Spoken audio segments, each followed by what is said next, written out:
नमस्कार दोस्तों मैं CA Prabhakar Gupta shorts of tax professional के यूट्यूब चैनल में आपका हार्दिक अभिनंदन।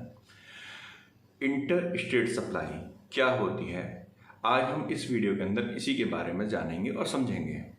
दोस्तों, आपसे रिक्वेस्ट कि आप हमारे चैनल को लाइक, शेयर और सब्सक्राइब कीजिए, क्योंकि आपको यहाँ पर लॉ नहीं पढ़ाया जाता, आपको यहाँ पर आपके सवालों के जवाब मिलते हैं। तो दोस्तों, इंटर स्टेट सप्लाई क्या होती है?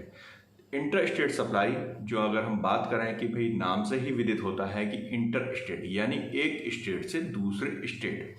तो यदि हम कोई सप्लाई एक स्टेट से दूसरे स्टेट को करते हैं तो उसे इंटर स्टेट सप्लाई बोलते हैं। अब आप कहेंगे साहब, इसमें आपने मुझे नया क्या बताया, ये तो बड़ी सिंपल सी डेफिनेशन है। बिल्कुल ठीक बात है कि जब आप एक स्टेट से दूसरे स्टेट को माल बेचेंगे तो इंटर स्टेट सप्लाई मानी जाती है। इसी प्रकार जब आप एक यूनियन टेरिटरी से किसी दूसरी यूनियन टेरिटरी को माल बेचेंगे तो आपकी इंटर स्टेट सप्लाई कहलाएगी। या इसी प्रकार यदि आप एक स्टेट से किसी दूसरी यूनियन टेरिटरी को माल बेचते हैं तो इंटर स्टेट सप्लाई कहलाएगी। इसका मतलब यह है कि स्टेट या यूनियन टेरिटरी दोनों सेम नहीं होने चाहिए। इसके अलावा यदि आप एक्सपोर्ट करते हैं, आप इंडिया से माल को कहीं बाहर भेजते हैं, तो उस केस में जो भी माल आप इंडिया से बाहर भेजते हैं उसे भी इंटर स्टेट सप्लाई के अंदर ही कवर किया जाता है, वो भी इंटर स्टेट सप्लाई मानी जाती है।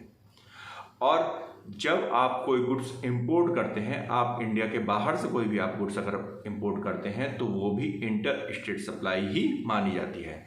यानी कि जब आप बाहर से, इंडिया के बाहर से आप कोई भी माल लेकर के आएंगे तो वो इंटर स्टेट सप्लाई माना जाएगा, और उसके ऊपर जो टैक्स लगेगा, आपको जो जीएसटी के अंदर जो टैक्स देना होगा वो इंटर स्टेट सप्लाई के अकॉर्डिंग ही देना होगा। अब दोस्तों, मैं आपको एक बात और बताना चाहूँगा, आप विद इन द स्टेट भी अगर आप माल बेचते हैं तो भी इंटर स्टेट सप्लाई कहलाएगी। अब आप कहेंगे ये क्या आपने नया बताया, अभी तक आप कह रहे थे कि एक स्टेट से दूसरे स्टेट में सप्लाई होने पर ही इंटर स्टेट सप्लाई लगती है। अब मैं कह रहा हूं कि विद इन द स्टेट भी यदि आप सप्लाई करेंगे तो आपकी इंटर स्टेट सप्लाई बन जाएगी। वो कैसे? तो दोस्तों, जब आप with in the state supply करते हैं, लेकिन जो सप्लाई होती है वो किसी SEZ यूनिट को, यानी स्पेशल इकोनॉमिक जोन के अंदर जो यूनिट्स होती हैं, यदि आप उनको सप्लाई करते हैं तो वह सप्लाई इंटर स्टेट सप्लाई में काउंट होती है।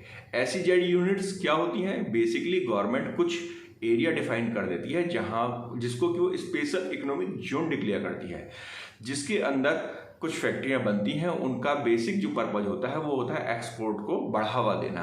वो बेसिकली जो कंपनीज होती हैं SEZ के अंदर, वो जो प्रोडक्शंस करती हैं, वो जो सप्लाई करती हैं, मैक्सिमम वो सप्लाई आउट ऑफ इंडिया करती हैं, यानी कि वो एक्सपोर्ट करती हैं।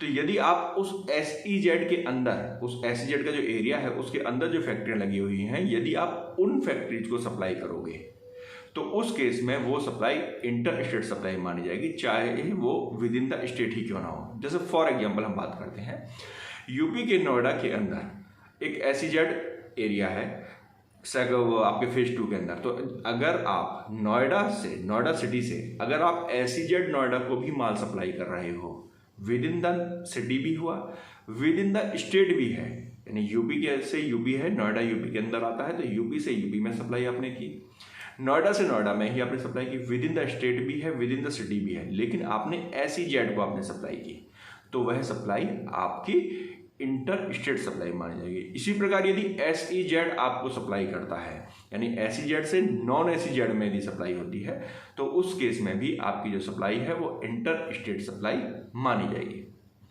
दोस्तों, मैं उम्मीद करता हूं कि आपको क्लियरिटी आ गई होगी इंटर स्टेट सप्लाई से रिलेटेड। यदि अभी फिर भी आपके दिमाग में कोई डाउट है, कोई कन्फ्यूजन है, तो आप हमें कमेंट कर सकते हैं। आपने चैनल तो हमारा तक सब्सक्राइब कर लिया है, नहीं किया है तो जरूर कीजिए, क्योंकि जैसा कि मैंने आपको पहले भी बताया, हम आपको कानून नहीं पढ़ाएंगे, हम आपको आपके क्वेश्चंस के, आपके डाउट्स के जवाब देंगे। धन्यवाद।